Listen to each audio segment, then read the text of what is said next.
Drop the broom and handle this weapon now. Admiral Marcus Hale shoves his jammed SR-25 rifle into the janitor's hands while 20 Navy SEALs burst out laughing. The woman with graying hair and chemical-stained fingers was supposed to be cleaning brass casings, not touching a weapon worth more than her yearly salary. Rodriguez mocks, filming on his phone. Careful, Grandma. That's not a mop. The 49-year-old woman named Tegan doesn't respond. Her thumb finds the safety in under a second. Her index finger indexes perfectly along the receiver. The muscle memory is instant, automatic. 18 years of hiding erased in one motion. Behind them, the range computer screen shows a line nobody notices. After hours access 300 daily, 6,570 consecutive nights. Bolt Carrier Group seized a half lock, she says quietly.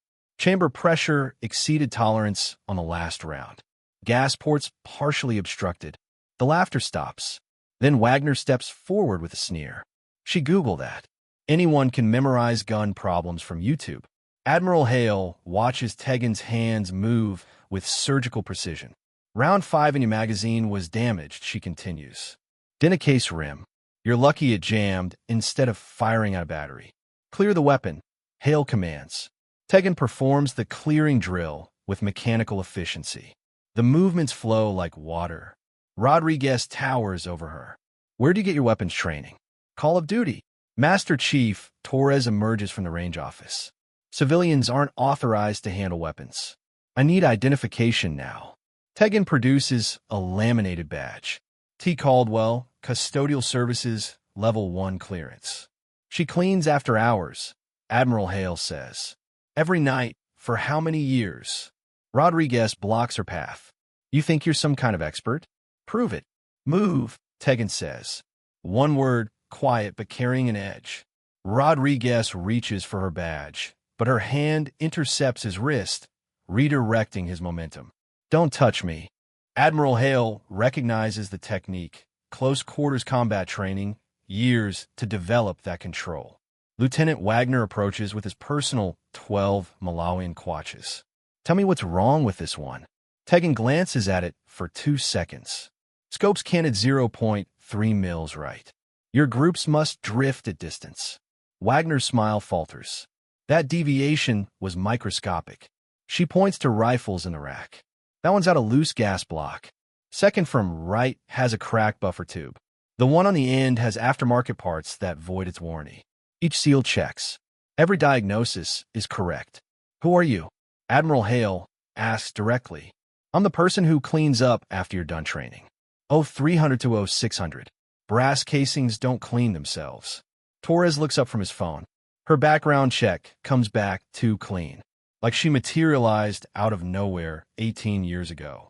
You haven't proven you can shoot, Rodriguez challenges. Fine, Tegan says. One shot. Then I go back to work.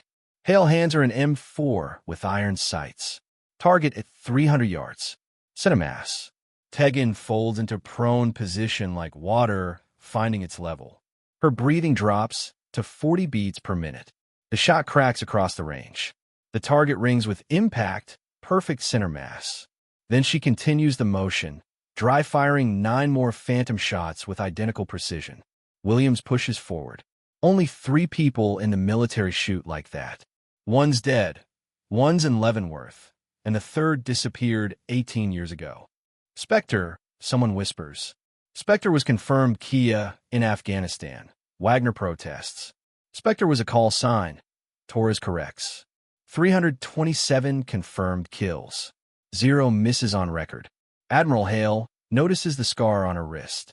That's a through and through from a 7.62 round. Rodriguez snatches at her sleeve. The fabric tears, revealing a constellation of scars, war wounds.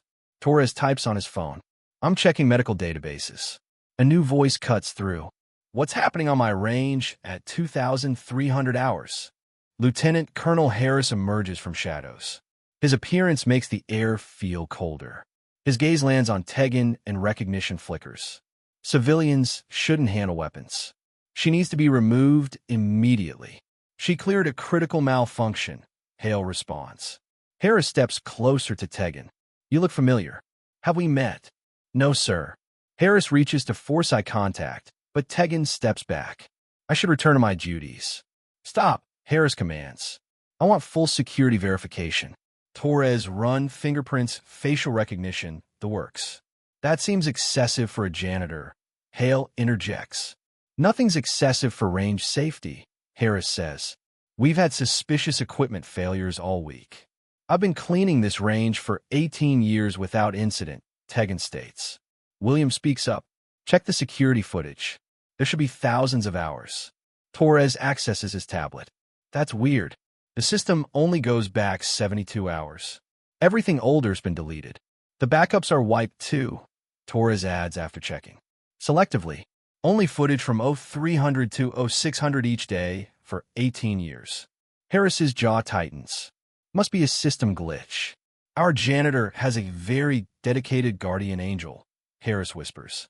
Or she's been covering her own tracks. Tegan reaches into her pocket slowly and sets a small metal coin on the bench. Admiral Hale leans forward and his face goes pale. That's a DevGru Gold Challenge coin. Team 6.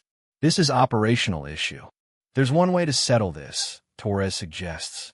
The range has a biometric system. Harris's expression flickers. That system's classified. Run it, Hale orders. Torres activates the scanner. Results appear in seconds. This can't be right. Her movement patterns match someone in the classified database. Delta 77 Whiskey. Status: deceased.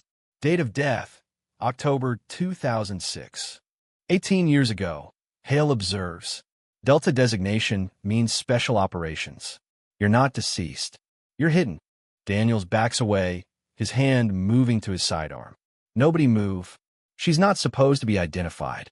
His phone shows a message. Spectre compromised. Activate contingency. Tegan moves. In 2 seconds, she disarms Daniels and puts him in a control hold. His phone falls. Everyone stand down. Admiral Hale commands. Harris draws his sidearm toward Tegan. She's hostile. Weapons free. A dart appears in Harris's neck. He collapses. Williams stands behind him, holding a tranquilizer pistol. Sorry, sir, but he was about to murder an unarmed civilian. Daniels convulses. A false tooth, cyanide capsule. He dies. We need to move, Tegan says. If Daniels had a handler, they'll sanitize this scene. Standard protocol is white phosphorus. Everyone within 500 meters dies. She moves to a wall section, finds hidden latches. A panel swings open, revealing an emergency weapons cache. Because I designed them.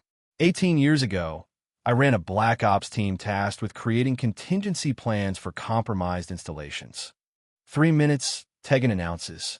We go through the underground maintenance tunnels. She tears away her sleeve, revealing scars and a tattoo. A skull wrapped in parachute silk, a knife through its eye socket. Above it, barely visible letters. Below, a date, October 13th, 2006. That's Task Force 88, Williams breathes. Your Spectre, Hale states. You survived Operation Blackwater. Spectre died in Blackwater. I'm just the echo. Now move. They follow her into a hidden tunnel.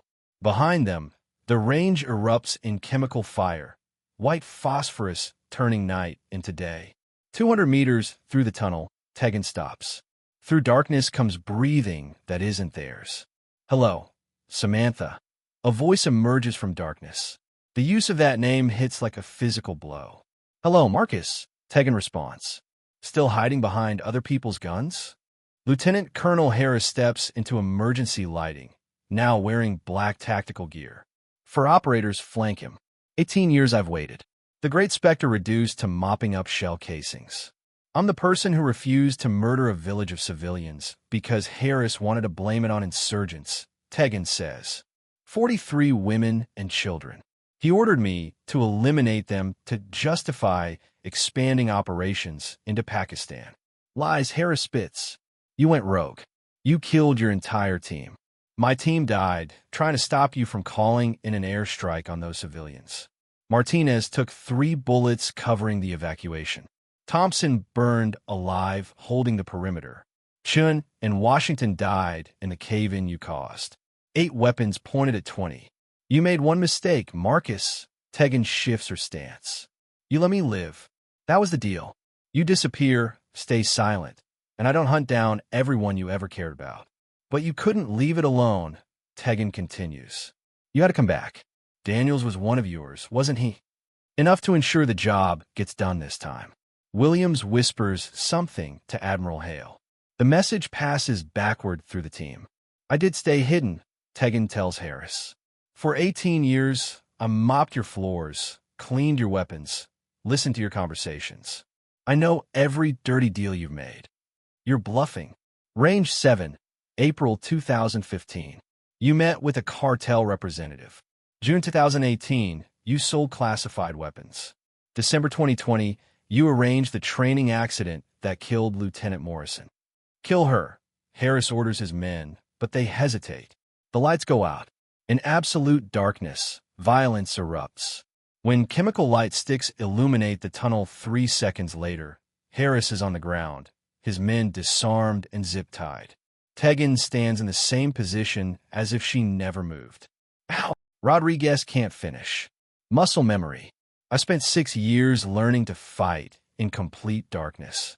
Admiral Hale steps forward. Colonel Harris, I'm placing you under arrest for treason, murder, and conduct unbecoming. Approaching footsteps echo. Friendlies, Tegan announces. JSOC response team. The response team emerges. Their leader stops dead. Samantha, we thought you were dead. Colonel Rebecca Chun pulls off her helmet. You saved my life in Kandahar.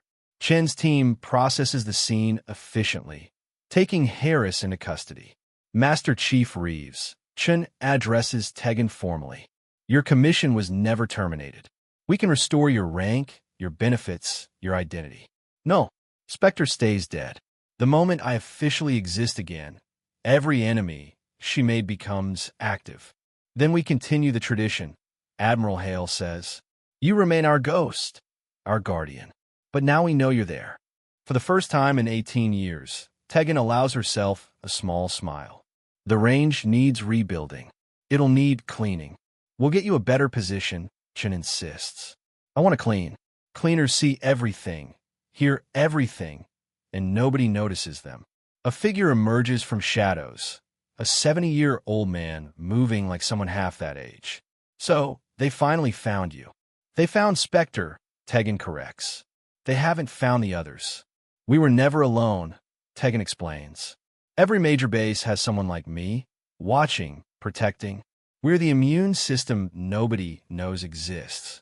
At the decontamination station, Harris is loaded into transport, still ranting. As the vehicle passes, he locks eyes with Tegan. The hatred burns hot. Master Chief, Admiral Hale approaches. Blackwater, what really happened? For 18 years, she's held this truth alone. We were sent to eliminate a terrorist cell. But there were no terrorists, just families. Harris had fabricated the intelligence. When I refused the order, he triggered the contingency. Bunker busters dropped on mud houses. My team tried to evacuate civilians. We saved 43, lost 5 operators doing it. And you've been paying for that heroism ever since, Chun observes. Someone had to remember them correctly. Martinez, Thompson, Chun, Washington, Patterson. They died refusing an illegal order. Dawn approaches. 0600 hours. Tegan checks her watch. My shift ends. You're going back to work? Rodriguez asks. The range will need extensive cleaning once it's rebuilt. Today was an anomaly. Tomorrow I go back to being nobody. Colonel Chen présent à s'il d'enveloppe. This is for you. From General Morrison. He never believed you were dead. Tegan accepts it, but doesn't open it. Some ghosts prefer their rest. She walks to a supply closet, pulls out a mop and bucket, and begins cleaning debris. Ma'am, you don't have to. William starts. Edo, this is who I am now. Rodriguez grabs a broom. Then we help. One by one, the other SEALs join in. Elite warriors sweeping debris alongside a ghost who saved their lives without their knowledge. 3 hours later, Tegan loads her equipment into her van. The ones who trained here over the years, she says quietly. Tell them they were watched over. Every one of them will know. Hale promises. My story doesn't matter. Their stories do. The ones who served with honor and went home to their families because someone was watching. That's the only legacy that counts. She drives away as the sun fully rises, disappearing into morning traffic. But something has fundamentally changed. A week later, the range is rebuilt. Every night at 0300 hours, a figure in coveralls appears to clean. The night training team sees her, nods respectfully, and continues their drills. Rodriguez starts a tradition. Every SEAL who trains at night leaves a challenge coin on the bench. Not for recognition, but as a signal, we know you're here. We're grateful. 6 months pass. Harris's trial makes headlines briefly before being classified. His network gets dismantled quietly. But in a small office at Langley, analysts notice patterns at other bases. A network of ghosts, all presumed dead, all maintaining watch. The director of Special Operations drafts a single memorandum. It contains just 3 words. Let them work. At Coronado, evening falls on another training cycle. SEALs prepare their weapons, begin their drills. And in the shadows, moving between firing positions with a mop and bucket, a ghost continues her watch. Not for glory or recognition, but because someone needs to. As midnight approaches, Tegan pauses to look at the stars. I'm still here, she whispers to the night. Still watching, still cleaning up the messes. A young SEAL, fresh from BUD/S training, walks past and notices her standing there. He almost makes a joke. Then he sees something in her posture. Instead, he stops and salutes, the crisp, precise salute given to superior officers. Tegan returns the salute with equal precision, a ghost briefly becoming solid before fading back into shadows. The cycle continues night after night, year after year. A guardian in coveralls, protecting those who protect others. It's not the life Spectre would have chosen, but it's the life Tegan has made meaningful. And somewhere in the darkness between 0300 and 0600 hours, Justice keeps watch with a mop in her hand and 18 years of secrets in her heart.